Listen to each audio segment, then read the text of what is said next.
কার্যক্রম নিষিদ্ধ আওয়ামী লীগের অ্যাক্টিভিস্টরা প্রায়ই বলে থাকেন সেনাবাহিনী শেখ হাসিনার সঙ্গে বেইমানি করেছে, অথবা সেনাবাহিনী চাইলেই শেখ হাসিনার সরকারকে টিকিয়ে রাখতে পারত। বিষয়টি সারা দেশের মানুষের কাছে হাস্যকর হলেও নিষিদ্ধ আওয়ামী লীগ ও তাদের সমর্থকদের কাছে অনেকটাই প্রতিষ্ঠিত সত্য। কিন্তু আসলে বাস্তবতা কি?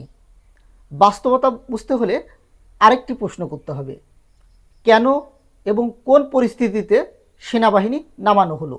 লাগাতার আন্দোলন মোকাবেলায় পুলিশের সামর্থ্য বুঝতে পেরে মাঠে নামানো হয় বিজেপি। আন্দোলন প্রশাসনের কন্ট্রোলের বাইরে চলে যায়। সারা দেশ থেকে আসতে থাকে হতাহতের খবর। ততদিনে সকল প্রতিষ্ঠান থেকে বিতাড়িত করা হয় ছাত্রলীগকে। রাস্তায় নেমে এসেছে স্কুল, কলেজ, মাদ্রাসা সহ সকল শিক্ষা প্রতিষ্ঠানের ছাত্ররা। আন্দোলনে অংশ নিচ্ছে অভিভাবকরাও। বাংলা ব্লকের শাটডাউন কর্মসূচি শেষ করে 18 জুলাই কমপ্লিট শাটডাউন কর্মসূচি পালন করে ছাত্র জনতা। বন্ধ হয়ে যায় রাস্তাঘাট, দোকানপাট, ব্যবসা প্রতিষ্ঠান।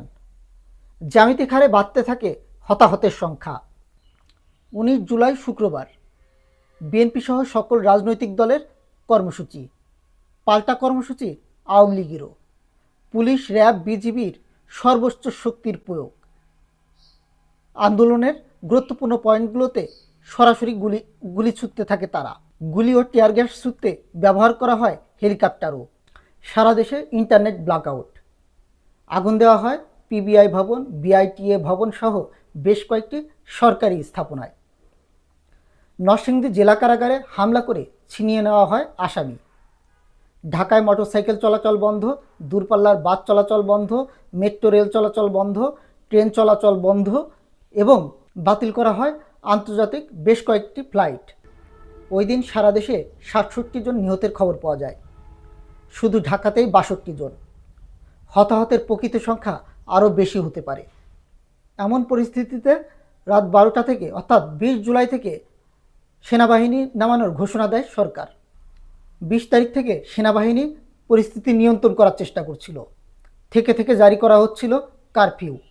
কিন্তু পরিস্থিতি আরও উত্তপ্ত হয়ে উঠছিল। লাশের মিছিল আরও বাড়ছিল। এমন পরিস্থিতিতে সেনাবাহিনী বুঝতে পারছিল শক্তি প্রয়োগ করলে লাশের মিছিল আরও বড় হবে, কিন্তু পরিস্থিতির উন্নতি হবে না, বরং আরও জটিল হবে।